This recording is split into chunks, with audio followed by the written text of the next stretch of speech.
This is our first experiment with thiolized yeast.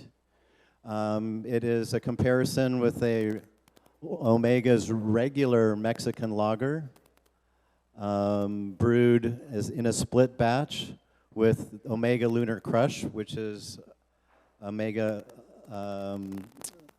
Yeast thiolized lager yeast.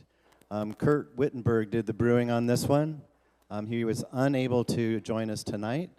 So Rich Schneeberger, our ExBEERiment officer, is going to tell us about the ExBEERiment.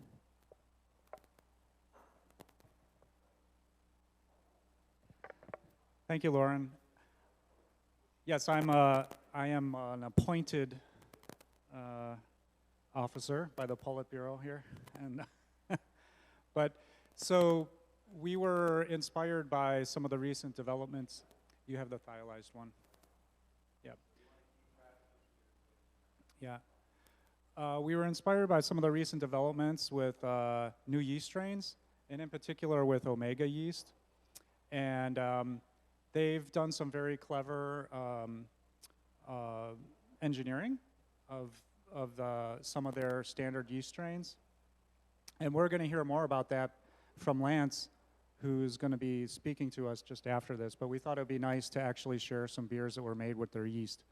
So the first one was produced by Curt Wittenberg, and unfortunately he could not be here tonight. And so I have the pleasure of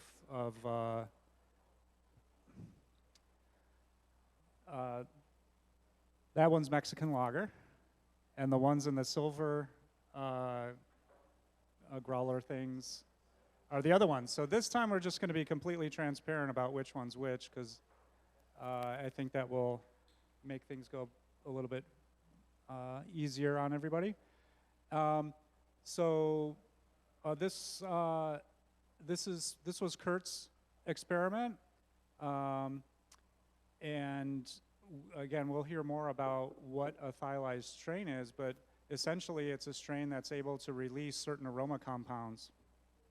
And so they've now have, I think, at least 3 or 4 different strains. And what's interesting is that they've made them based on one of their other standard strains. So in this case, if I go back, so they took their standard Mexican lager, as I understand it, and then they did some yeast genetics, and they came up with this thiolized strain. And by the way, Rich, if we have any questions, Lance Shaner is on the line. Yes. So. Okay, great. So Lance, if you want to or need to chime in to answer any questions or provide any input, let us know. I have not heard anything I need to correct yet. Excellent. Thank you, That's man. good. Thanks, Lance. And so here's his experiment, and the way that this experiment works is it's a split batch, and everything is the same in these beers except that one has the regular version, Mexican lager, and the other one has Lunar Crush, which is the thiolized version. Here's some details. The one that you really want to pay attention to here in both Curt's and my experiment is that we're putting hops in the mash, and based on the things that we found out just by doing some research on this, it turns out that mash hopping really helps liberate even more additional precursors that the thiolized yeast strain can work on. And I don't know too much about it, but this appears to be an old technique that was used, I think, especially by British brewers when they were making sort of their real ales. Here's just a little bit about the process that Curt went through. So he did 8 gallons, split them into 2 fermenters. He chilled. He made a really nice vigorous starter with each of the strains.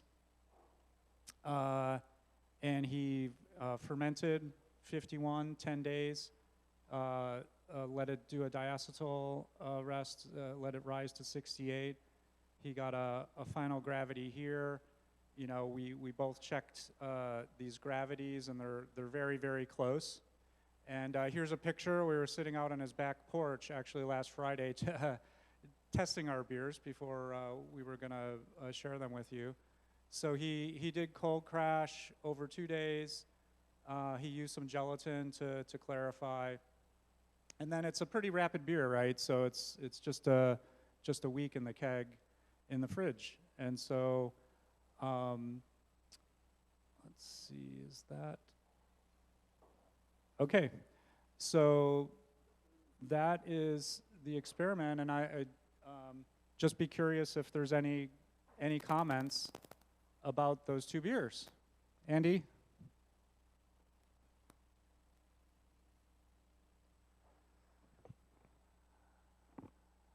So I think this is kind of mind-blowing. I mean, I'm trying these two beers, and the Thiolized Yeast strain, it just pops. It's got, grapefruit nose, everything.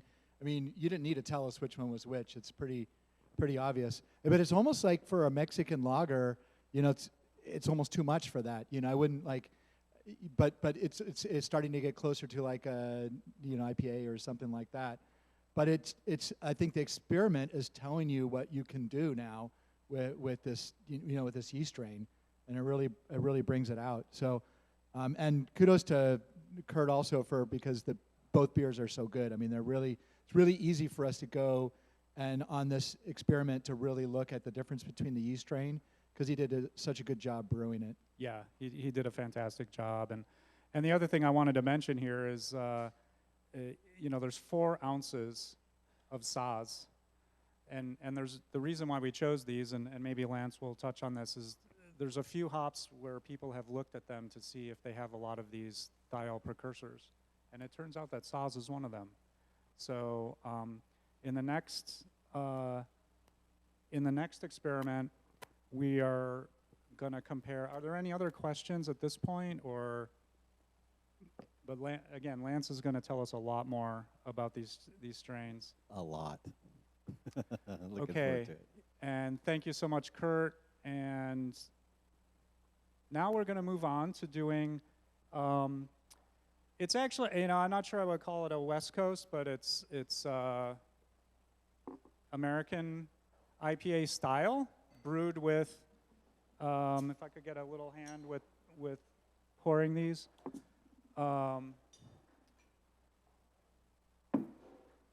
So for the pours, there's an A and a B, and the B is the thiolized version.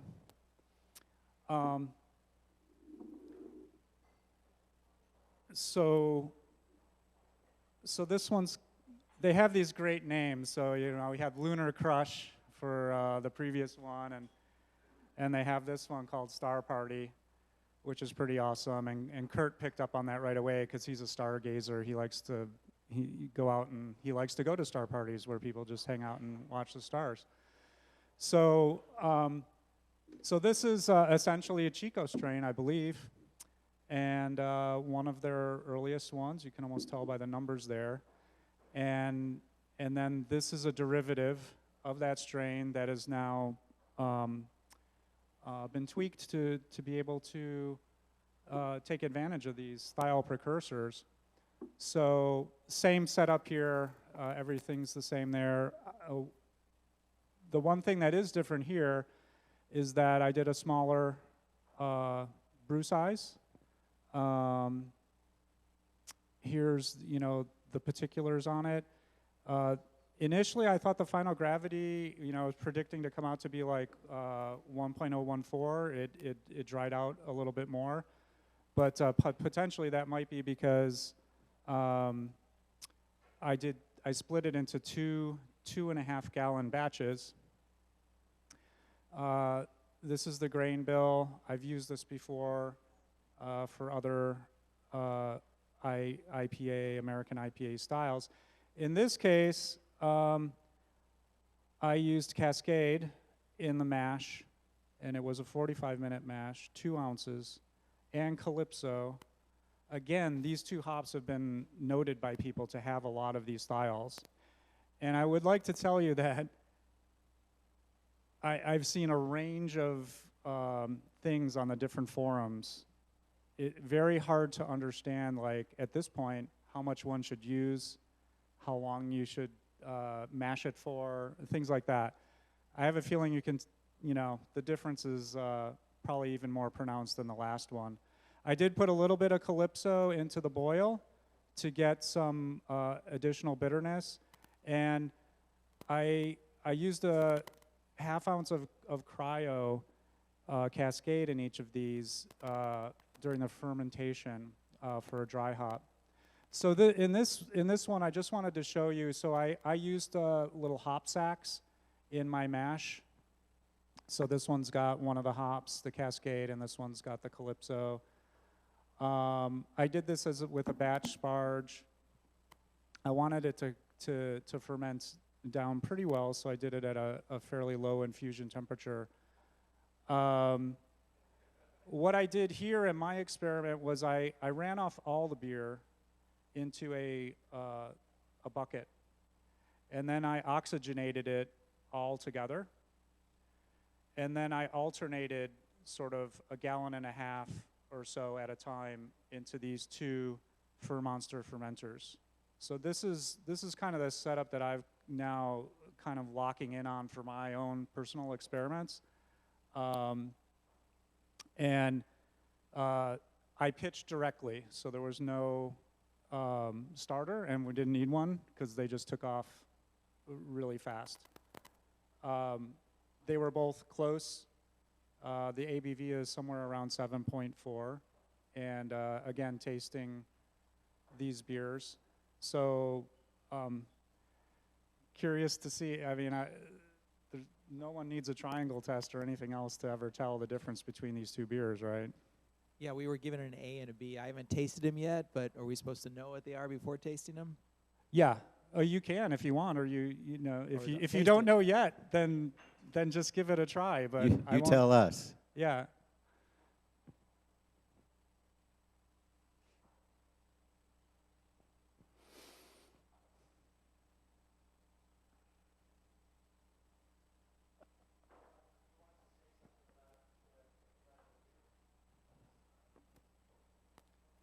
Oh, Lauren.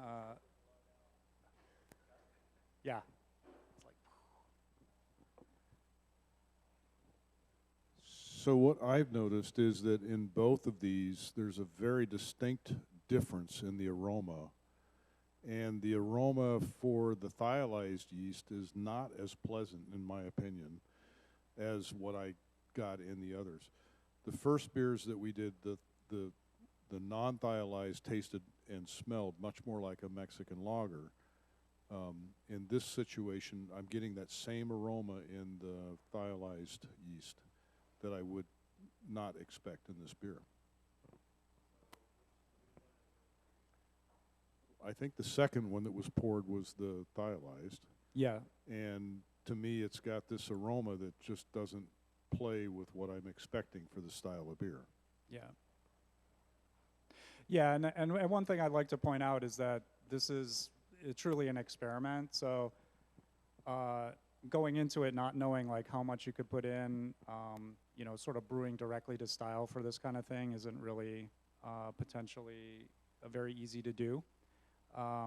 But yeah, I think I should have gotten one of those, if you recall the old Memorex or advertisements where the guy's sitting in the chair and his hair blowing back because, you know, the music is like hitting him really hard. Yep. So the alpha acids on the hops that you use here, the Cascade was low, but the other with the cryo, I don't remember which one you used, the Calypso, was pretty high. Is there a relationship with the alpha acids that may cause the taste difference, or even the ratio of beta to alpha that might bring out something that might be like a burn or something in the end? I noticed that I think that the high amount of mash hopping for the West Coast Ale 1 is contributing a different sort of mouthfeel and flavor than I would expect from doing this style without doing mash hopping. I've actually never done mash hopping before. I've heard of people doing it, but I've never done it myself. So is this over the top? Almost certainly for this amount of beer, okay? But what I really wanted to do was just to see like what can you get out of this, and I really wanted to just make sure we could see a difference. The other thing the reason why I used the cryo, which is typically twice, Cascade's 5.9. You've reduced some of the leaf material, so it's essentially double the. But I wanted to try and give it a bit more aroma through that mechanism. I don't really know very much about the biotransformation aspect, and hopefully we'll learn more about that shortly. So were you past High-Krausen on day 3? Because you said it started really quickly, right? So I was curious if that might have been a little after the High-Krausen and getting that biotransformation. Yeah, so the question was, when I added these, was High-Krausen starting to recede? And it was, yeah. But it was still vigorous. I mean, it was still really, bubbling away really strong. So. Yes, the cryo is Cascade. But it's cryo, that's why it's much higher. Rich, so thanks for putting these experiments together. This is really helpful to understand, what actually taste the samples side by side in experiment. I really like that also that you did the, you combined all the wort together and then even oxygenated it together before you separated it, because, now you take all those variables out and you're just saying, okay, now we're really talking about, just what was fermented. So that's really good. And it's strange because I get like, I kind of get some of the same aromas that I'm getting out of the Mexican lager one. It's almost like a mosaic hop aroma that I'm getting out of it. And I don't know, I can't remember what the Mexican lager hops were, but you didn't use the same hops, right? Yeah, it was Saz. Excuse me. So that's kind of interesting. In the Mexican lager, I thought, well, wow, that's just way over the top. But in this one, because it's an IPA, it seems to me to be appropriate. Yeah, and for like a mosaic IPA type of a beer. Yeah. So if anybody's interested, I did bring 2 other bottles, and if you actually want to try and do a little blending afterwards, I've done just a small amount of that because the beer's pretty new. But I figured, hey, that's a way to sort of maybe see how much do I want, and so that next time, maybe instead of 4 ounces in the mash, it'll be a half an ounce or something like that. So as it was fermenting and you're tasting along the way, did you have a favorite one way or the other? And did your favorite change back and forth, or was one clearly your favorite all the way along? Yeah, honestly, I didn't taste them until maybe day 5 to check the gravity, and it was already like, yeah, it was like so totally obvious. I prefer the non-thiolized version, and the thiolized one is sort of just like so in your face. It's this is a great experiment. So Thanks so much for doing this. I bet there's like certain hops that this would work ideal for, and then other hops where it may just amplify the wrong things. That's entirely possible. Yeah, so I think it's interesting for the club to know about, because we're going to be seeing more of this, and there's other strains coming out that also are going to have this ability, because many wine strains have this ability to do this, but you wouldn't use them for brewing beer. And for some reason, many of the strains that we use for brewing beer, this particular gene is inactive. So you need that gene to work, otherwise you won't get this effect. So that's another kind of interesting thing about it. I think also the differences are so stark, that depending on really what you're shooting for, if you want a highly, hate using this term, but juicy, hazy IPA as an example, that seems like this yeast would be awesome. But if you're looking for a West Coast traditional IPA, probably not. So just like any other yeast, you use it when you want to get the results that the yeast provides, right? Cool. Thank you very much again, Rich, for doing Thanks, this. everybody. You and Curt and your hard work. And some of the things I was hearing are consistent with things that we've heard. These strains can be polarizing because they are incredibly intense. And I mean, just as just calling that a Mexican lager, for example, I mean, that you wouldn't, if you're a professional brewer, you wouldn't sell that as a Mexican lager. It doesn't taste or smell anything like a Mexican lager. You'd brand it differently. Because it doesn't taste or smell like you use a Mexican lager recipe, but that's certainly not what that beer is. It almost has more wine characteristics to it than than beer characteristics because it's so intense. And like you've said, I mean, you got to find the right use case for it. You can modulate it by blending, like you've already talked about. So if you did a 50-50 blend of the parental strain, so if Star Party, then 50-50 with Chico, you cut that thiol in half. Like we've done these experiments where you, in that ratio, cut the thiols in half, so you can temper it to something that's a little more, to your taste. So there are ways to kind of move it around, but I think what you call it and how you serve it is certainly going to affect people's perceptions. Because, yeah, serving that as a Mexican lager, people, what the hell is that? That's not a Mexican lager.